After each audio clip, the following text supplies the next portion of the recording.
پچھلے یہ 3 صوبوں میں پچھلے 2 سال میں کمی آئی اور ایک میں نہیں آئی، اور وہ آپ نے بھی سنا کہ اس کی کیا کس طرح کی انہوں نے آپس میں کانٹراڈکٹری باتیں کی۔ جناب اسپیکر، بالکل یہ بات درست ہے کہ ہم نے اس سال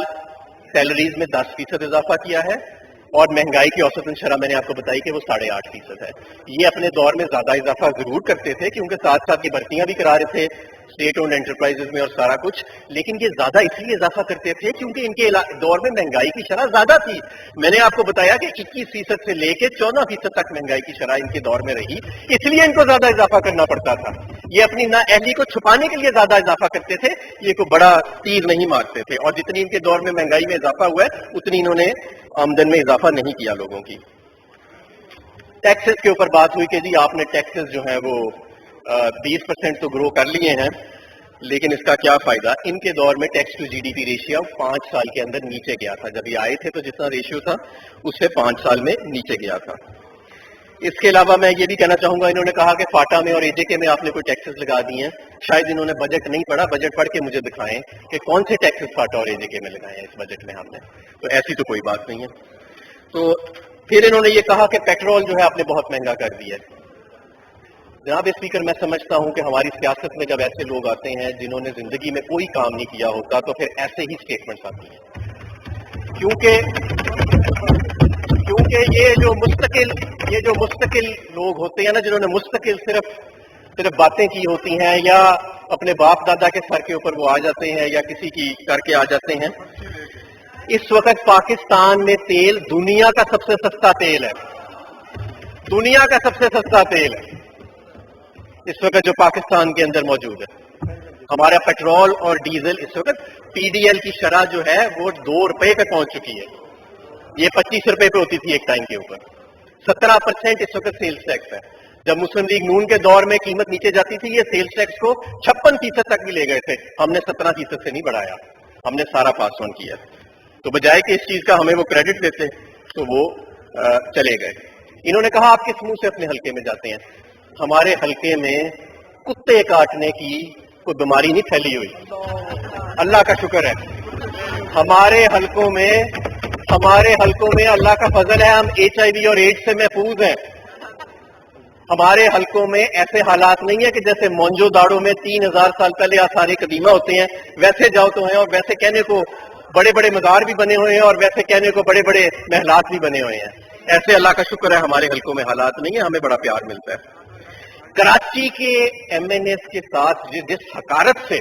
جو الفاظ استعمال کیے گئے، ایسے لگ رہا تھا کہ جیسے جو سزا ایک پالیسی کے تحت سندھ کے شہروں کو دی جا رہی ہے وہ آج ان کے الفاظ میں نظر آئی،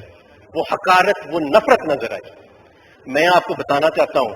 کہ جو انقلاب اور سیاسی تبدیلی کراچی میں آئی ہے، انشاءاللہ تعالیٰ اگلے الیکشن میں وہ سندھ کے دیہی علاقوں میں بھی آئے گی۔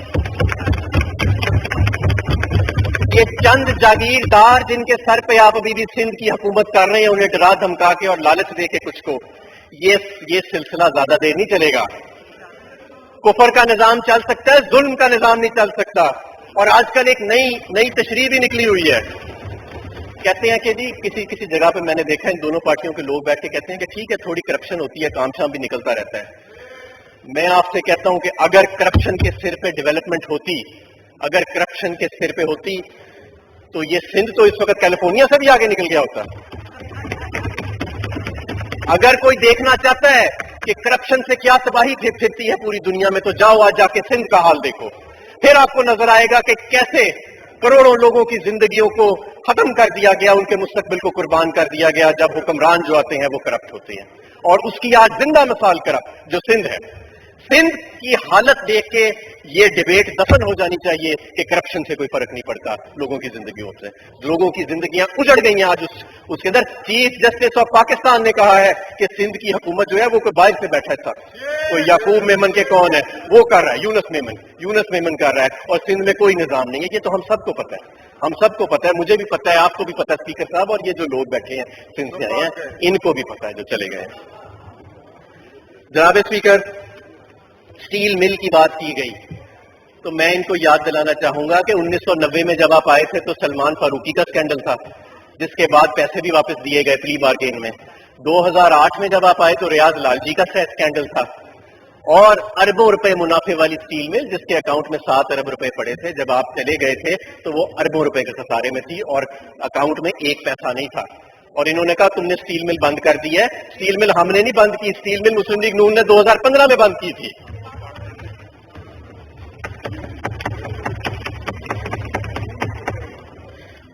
اچھا، پھر انہوں نے یہ کہا کہ ڈی اے پی کی قیمت بہت مہنگی ہو گئی ہے، بالکل مہنگی ہوئی ہے، لیکن ان کو یہ بھی پتا ہونا چاہیے کیونکہ خود کبھی ذمہ داری نہیں کی کہ ڈی اے پی پاکستان میں 70% سے زیادہ امپورٹ ہوتا ہے، یہ پاکستان نہیں بناتا، اور ساری دنیا میں اس وقت اس کی انٹرنیشنل پرائسز جو ہیں وہ اوپر چلی گئی ہیں۔ یہ ایک کموڈٹی ہے جس کا باقاعدہ ایک انڈیکس نکلتا ہے اور اس کی فارورڈ ٹریڈنگ ہوتی ہے۔ یہ ریٹ نہ حکومت پاکستان طے کرتی ہے نہ ہمارا پرائیویٹ سیکٹر طے کرتا ہے، یہ سارا جو ڈی اے پی ہے اکثر ہی 70% سے زیادہ یہ امپورٹ ہوتا ہے پاکستان میں، اور اس کی قیمت جو ہے اس کا تعین انٹرنیشنل فورسز کرتی ہے۔ یوریا کی جو قیمت ہے، یوریا ہمارے ملک میں بنتا ہے، جتنی سبسڈی پہلے جا رہی تھی اتنی ہی جا رہی ہے، بلکہ جب ہم آئے تھے تو 2000 روپے کے قریب تھا، اب کو 1750 کے قریب ہے اس کی بوری۔ ٹیوب ویلز کے اوپر انہوں نے بات کی کہ آپ نے بہت مہنگا کر دیا ہے، بجلی کی قیمتوں میں جو اضافہ ہوا اس کے اوپر ہم بہت بحث کر چکے ہیں کہ کس طرح جو مہنگے معاہدے تھے ان کی وجہ سے ہوا۔ آج بھی جو سب سے سستا ریٹ ہے ہمارے ٹیرف سٹرکچر کے اندر وہ 2 کیٹیگریز کا ہے، ایک ہمارے لائف لائن کنزیومر ہیں جو 0 سے 300 یونٹ بجلی کنزیوم کرتے ہیں، اور دوسرا ٹیوب ویلز ہیں جن کا ریٹ کوئی 9-10 روپے کے قریب ہے، اور لائف لائن کنزیومر کا کوئی 8 روپے کے قریب یونٹ کا ریٹ ہے۔ اور جتنے باقی کنزیومر ہیں پاکستان کے، چاہے وہ صنعت ہو جس کا 20 روپے کے قریب ریٹ ہے یونٹ کا، چاہے وہ کمرشل ہو جس کا 20 سے زیادہ ہے، یا وہ ریزیڈینشل ہو جو 15-16 کے قریب ہے، یہ سب سبسڈائز کرتے ہیں ہمارے لائف لائن کنزیومرز کو جو ہمارا چھوٹا صارف ہے، اور کسان کو جو ٹیوب ویلز ہے ان کا ریٹ اس وقت ہمارے ٹیرف سٹرکچر میں ابھی بھی سب سے کم ہے۔ گندم کے اوپر بات ہوئی کیونکہ اس چیز سے میں خود ڈیل کرتا رہا ہوں جب میں انڈسٹری میں تھا، کہ انہوں نے کہا کہ جی ہم نے 1800 روپے من ریٹ کر کے بڑا کیا۔ جناب اسپیکر میں آپ کو بتاؤں، پورا پچھلا سال ہر نیشنل پرائس مانیٹرنگ کمیٹی میں میں خود اس وقت کے وزیر خزانہ حفیظ شیخ صاحب کے ساتھ بیٹھ کے چیف سیکرٹری سندھ کو ہر پیر کو کہتا تھا کہ اپنے گندم خدارہ اپنے گندم کے سٹاکس کو ریلیز کرو مارکیٹ میں۔ جولائی سے میں نے یہ کہنا شروع کیا کہ ریلیز کرو ورنہ سندھ میں قیمت اوپر چلی جائے گی آٹے کی، اور وہی ہوا، انہوں نے ریلیز نہیں کیا۔ میں سمجھتا ہوں جان بوجھ کے ریلیز نہیں کیا، اور اس کا نتیجہ یہ نکلا کہ اکتوبر سے آن ورڈ سندھ میں آٹا باقی سارے پاکستان سے 200 روپے مہنگا ہو گیا۔ سندھ میں آج بھی آپ چیک کر لیں پاکستان بیورو آف اسٹیٹسٹکس کا ڈیٹا، صرف آٹا ہی نہیں، آپ کو باقی ساری اکثر کموڈیٹیز کی قیمتیں جو ہیں باقی سارے پاکستان سے زیادہ نظر آئیں گی۔ نہ صرف یہ، آپ کو ایک اور چیز نظر آئے گی کہ جو ڈی سی نوٹیفائڈ ریٹ ہے اور مارکیٹ ریٹ ہے اس میں جو فرق ہوتا ہے وہ چاروں صوبوں کی بنسبت سندھ میں سب سے زیادہ آپ کو نظر آئے گا۔ جناب اسپیکر، جو انہوں نے کہا کہ جی سندھ کی پر کیپٹا بہت زیادہ ہے، سندھ کا لوئسٹ، اور خود ہی پھر انہوں نے کہہ دیا کہ اس سے کوئی فرق نہیں پڑتا، اس کی وجہ یہ ہے کہ سندھ کا ہیومن ڈیولپمنٹ انڈیکس جو ہے جو سوشل اور ہیلتھ کے اندر وہ شاید سب سے کم ہے۔ انہوں نے جو جب یہ تقریر کرتے تھے تو بیچ میں کبھی بولتے تھے انگریزی میں کبھی اردو میں، پتہ لگ جاتا تھا کہ کون سی بات کس کو انگریزی میں سمجھانی ہے کس کو اردو میں۔ انہوں نے ایک بات کی کہ ہم افغانستان میں بیسز کسی کو نہیں دیں گے، ہم یہ کریں گے، ہم کسی کو استعمال نہیں ہونے دیں گے، یہ بات انہوں نے انگریزی میں نہیں کی، یہ انہوں نے اردو میں کی ہے، یہ انہوں نے اردو میں کی ہے بات۔ یہ وہ پارٹی ہے جو کہتی تھی کہ ڈرون حملے کری جاؤ ہم مذمت کری جائیں گے، اور تم تو امریکہ کو کہتی تھی کہ ڈرون حملے کری جاؤ ہم مذمت کری جائیں گے، لوگ مرتے ہیں تو مر جائیں ہمیں کوئی پرواہ نہیں ہے۔ اور آج یہاں آ کے ان کو وہ یہ والا جو سیکشن تھا نا کہ ہم اپنا افغانستان میں جنگ کا حصہ نہیں بنیں گے، دہشت گردی کے خلاف نہیں بنیں گے، سارا کچھ کریں گے، اس لبرل جماعت نے کہ جو قائد تھے انہوں نے یہ والا حصہ انگریزی میں نہیں کہا، یہ والا انہوں نے اردو میں ہی کہا۔ اچھا آگے چلتے ہیں جی، میں اب آتا ہوں کیونکہ آئی ایم ایف کے اوپر انہوں نے بات کی کہ یہ آئی ایم ایف کے آگے، آئی ایم ایف کی غلامی اور آئی ایم ایف کے آگے بھیک مانگنا۔ جناب اسپیکر میں آپ کو ایک بات بتانا چاہتا ہوں، اس ملک کی تاریخ میں جو جماعت سب سے زیادہ آئی ایم ایف کے پاس گئی ہے، نہ وہ مسلم لیگ نون ہے، نہ وہ مسلم لیگ کاف ہے، نہ وہ پاکستان تحریک انصاف ہے، نہ وہ جے یو آئی ایف ہے، نہ وہ کوئی اور جماعت ہے، وہ پاکستان پیپلز پارٹی ہے جو سب سے زیادہ دفعہ آئی ایم ایف کے پاس گئی۔ یہ ایک حقائق ہے، اور آج اپنی تقریر بنانے کے لیے یہ کیا باتیں کر گئے۔ اب میں یہ تو ان کا پروپوگنڈا تھا جس کا میرا جواب دینا میرا فرض تھا، میں اب اپنی بجٹ سپیچ کی طرف آتا ہوں۔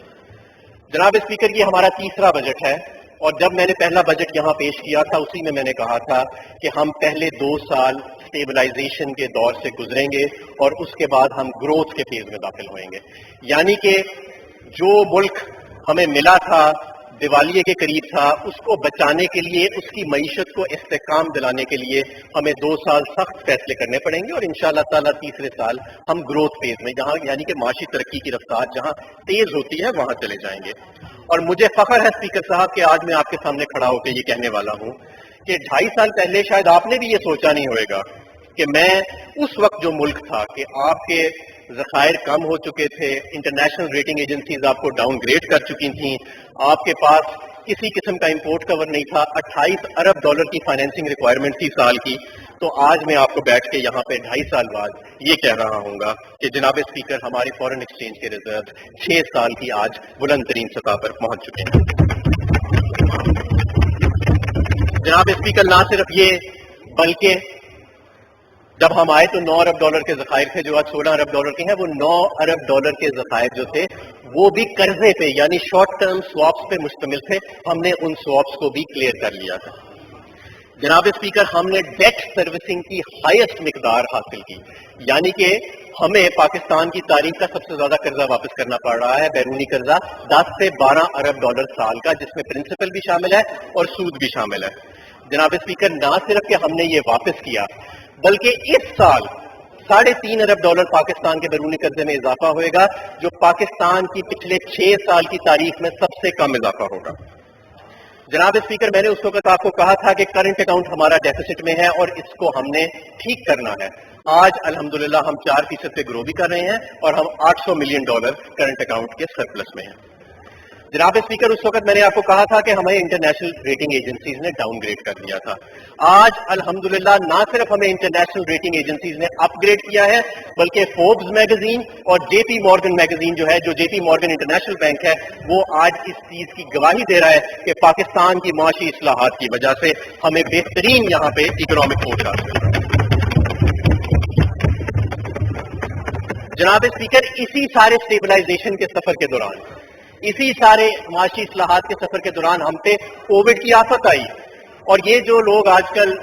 ٹیڑھا میڑا منہ کر کے انگریزی بولتے ہیں, یہ اس وقت بھی انگریزی بولتے تھے اور کہتے تھے کہ یہ فلانی اسٹڈی آئی ہے, یہ فلانی اسٹڈی آئی ہے, ان پہ کاٹ دو, FIR کاٹ دو ان کے اوپر. ہاں یہ کہا گیا کہ سب کچھ بند کر دو, یہ تو لوگوں کا قتل عام کرنے لگے ہیں. ہم نے اس وقت بھی کہا, اور میں اسی جگہ پر کھڑے ہو کے آپ کے سامنے عرض کی تھی کہ ہم ڈیٹا کے اوپر فیصلہ کریں گے, ہم آپ کے نعروں پہ فیصلہ نہیں کریں گے. یہ لوگ افراتفری کی امیدوار تھے اور ہم الحمدللہ ہم نے ٹھیک فیصلہ کیا. وزیر اعظم عمران خان نے اس وقت کہا کہ ہم نے صرف زندگیاں نہیں بلکہ روزگار بھی بچانا ہے, معیشت بھی بچانی ہے. اور آج ساری دنیا امریکہ سے لے کے برطانیہ تک آج ہمارے اس فیصلے کی پذیرائی کی جا رہی ہے کہ دنیا میں اگر کوئی رول ماڈل ہے کہ کس طرح کووڈ پینڈیمک سے نکلے ہیں تو وہ الحمدللہ پاکستان ہے. جناب اسپیکر ہم نے بہت کچھ کیا کووڈ کے دوران. ہم نے 35 لاکھ کاروباروں کے بجلی کے بل معاف کیے, ہم نے انڈسٹری کے درجنوں پیکیجز دیے, ہم نے ان کے قرضوں کو آگے کیا, سستے قرضوں کا اجرا کیا, ہم نے بلز کو, گھرانوں کے اوپر بلز کو ہم نے ڈیفر کیا, اور صحیح وقت پہ ہم نے اپنی صنعت کو دوبارہ کھولا, جس کی وجہ سے آج ہمیں الحمدللہ جہاں ہمارا ہمسایہ ملک 7-8% دوسرے سال میں نیگیٹو گروتھ میں جا رہا ہے تو ہم 4% پازیٹو گروتھ میں جا رہے ہیں. جناب اسپیکر اس سال ہم گرو جو کریں گے وہ ایک انکلوسیو اور سسٹینیبل گروتھ ہے, جس کا مطلب یہ ہے کہ وہ کسی ایک سیکٹر سے نہیں ہے, وہ معاشرے کے ہر سیکٹر سے ہے. انڈسٹری گرو کر رہی ہے, اور مجھے فخر ہے کیونکہ 2 ماہ پہلے تک میں انڈسٹری کا وزیر تھا کہ ہماری لارج اسکیل مینوفیکچرنگ 12.9% اس سال ابھی تک گرو کر رہی ہے. اور اس کی وجہ سے ہمارے سیمنٹ کی ہائیسٹ سیلز ہوئیں, ہمارے فرٹیلائزر کی ہائیسٹ سیلز ہوئیں, ہماری گاڑیاں بنانے کے جو مینوفیکچررز ہیں وہ کہہ رہے ہیں ہماری ہائیسٹ سیلز ہوئیں. ہونڈا ایٹلس کمپنی جو موٹر بائکس بناتی ہے اس کے CEO میرے پاس ہے, اور انہوں نے کہا پاکستان کی تاریخ میں سب سے زیادہ موٹر سائیکل ہماری بکی ہے. یوریا جو ہے وہ سب سے زیادہ بک رہا ہے جناب اسپیکر. تو اس کے علاوہ ٹیکسٹائل کی صنعت جو فیصل آباد کی لومیں بند پڑی تھی وہ وہاں پہ آج رونقیں بحال ہو چکی ہیں. ہماری جو 100 اسپننگ ملیں پچھلے دور میں بند ہوئی تھی وہ تقریباً تمام بحال ہو چکی ہیں, اور بلکہ مزید لگ رہی ہیں. تو یہ ترقی کا سفر ہے جو ہماری ایک طرف صنعت ڈرائیو کر رہی ہے, دوسری طرف زراعت بھی پیچھے نہیں ہے. ہمیں الحمدللہ اس سال گنے کا اچھی فصل ملی، ہمیں گندم کی اچھی فصل ملی، ہمیں میز کی اچھی فصل ملی، الحمدللہ کاٹن کے علاوہ ہمیں تقریباً ساری فصلیں اچھی ملی. لیکن ماضی میں یہ ہوتا تھا کہ جب فصل اچھی ہوتی تھی تو زمیندار کو قیمت صحیح نہیں ملتی تھی. جناب اسپیکر اس مرتبہ قیمت بھی ٹھیک مل رہی ہے. جب ہم آئے تھے تو 1250 گندم کی قیمت تھی، اب 1800 2000 ان کو قیمت مل رہی ہے. جب ہم آئے تھے تو گنے کی قیمت صرف 130 روپے من تھی، وہ بھی ملنے کسی کو دیتی تھیں کسی کو نہیں دیتی تھیں، کٹوتی کرتی تھیں. الحمدللہ 250 سے 300 روپے من تک گنا جو ہے وہ بکا ہے پچھلے سیزن کے اندر. اسی طرح باقی سارے جو ہمارے زراعت کے ہیں ان کو بہتر سے بہتر ہم نے ان کو بہتر سے بہتر قیمت جو ہے وہ ادا ہوئی ہے. پاور سیکٹر ہمارے لیے بہت بڑا مسئلہ ہے، اور پاور سیکٹر کے اندر جو پچھلی حکومت نے جو سودے کیے ان کی بنسبت ہم پہ ہر سال کیپیسٹی پیمنٹس کا جو فکسڈ چارج ہے وہ بڑھتا جا رہا ہے. یہ وہ کرایہ ہے جو ہم نے بجلی گھروں کو سارا سال دینا ہے، چاہے ہم اس ماہ بجلی خریدیں یا نہ خریدیں. جناب اسپیکر میں آپ کو ایک فگر دینا چاہتا ہوں کہ جب ہم آئے تھے تو سالانہ سرکولر ڈیٹ میں 450 ارب کا اضافہ ہو رہا تھا. اس وقت سے لے کے اب تک کیپیسٹی پیمنٹس میں 400 ارب روپے ماہانہ کا اضافہ ہو چکا ہے.